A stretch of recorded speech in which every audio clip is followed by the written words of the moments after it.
அமைச்சர் திரு நிர்மல் சொல்லியிருக்கார். அவர் என்ன சொல்லியிருக்கார் அப்படின்னா, மற்ற அரசியல் கட்சி தலைவர்களை நாங்கள் சந்தித்ததை போல் திரு இபிஎஸ்ஐயும் சந்திக்க நேரம் கேட்டோம்.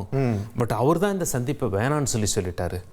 ஏன்னா இருக்கிற சூழல் காரணமாக, அவர்களுடைய தோல்வி காரணமாக சந்திப்பு வேண்டாம் அப்படின்னு சொல்லிட்டாரு. அப்படிங்கிற அதுக்கு பதிலாக தான் சிவிஎஸ்ஐயும் எஸ்பிவியும் போய் பார்த்தாரு இல்லையா? அதுக்கு சரியா போச்சுன்னு எடுத்துக்கலாம் போல இருக்கு. ஸோ அமைச்சர் என்ன சொல்றாருன்னு பார்த்துடலாமா? எஸ். திரு எடப்பாடி பழனிசாமி அவர்களை சந்திக்கவும் அப்போ நேரம் கேட்கப்பட்டது. ஆனால் ஒரு சில தலைவர்கள் அவர்களுடைய சூழ்நிலை கருதி, அவர்களுடைய தனிப்பட்ட சூழ்நிலை கருதி, அவர்கள் இப்போதைக்கு வேண்டாம், நாங்களே தோல்வியுற்று இருக்கிறோம், இந்த டைம்ல சந்திச்சா நன்றாக இருக்காது, தோல்வியுற்று இருக்கிற நேரத்தில் சந்திக்க வேண்டாம் என்று அவர்கள் அதை அப்போதைக்கு அந்த அப்பாயின்மெண்ட்டை கன்ஃபார்ம் பண்ணல. எங்களுடைய தலைவர் இவர்கள் அவர்கள்னு யாரையுமே பிரிச்செல்லாம் இது பண்ணல, அனைவரையும் சந்தித்து அனைத்து தலைவர்களையும் சந்திக்க வேண்டும் என்று விரும்பினார். இன்னொரு முக்கியமான ஒரு விஷயத்தையும் பதிவு பண்ணியிருக்காரு அமைச்சர் நிர்மல்குமார் இல்லையா?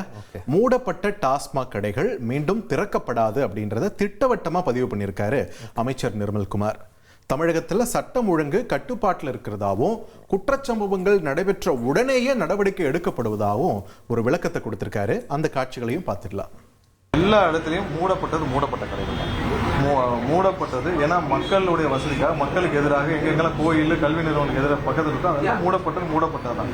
இன்னும் நிறைய இடத்துல மக்களுக்கு தொந்தரவாக இருக்கு என்றால் அதை மாற்றி அமைக்கவோ மூடவோ தான் முதல்வருடைய உத்தரவுகள் இருக்கு, முதல்வருடைய டைரக்ஷனும் அதுதான். ஸோ அதுக்கு எந்த இடத்துலையும் டாஸ்மார்க்கை வைத்து வருமானத்தை பெருக்கவோ இல்லை டாஸ்மார்க்கே ஒரு வருமானம் சார்ந்த ஒரு நிறுவனமாக பார்க்கவோ இல்லை. கண்டிப்பாக டாஸ்மார்க் மக்களுக்கு தொந்தரவாக அதை மூட வேண்டும் என்றால் மூடுவது தான் முதல்வருடைய. இனி செல்லும் இடமெல்லாம் செய்தி. தந்தை டிவியின் வாட்ஸ்அப் சேனலை ஃபாலோ பண்ணினா செல்லருக்கும் இடமெல்லாம் செய்தி. இதோ QR கோட் இப்பவே ஸ்கேன் பண்ணுங்க, ஃபாலோ பண்ணுங்க.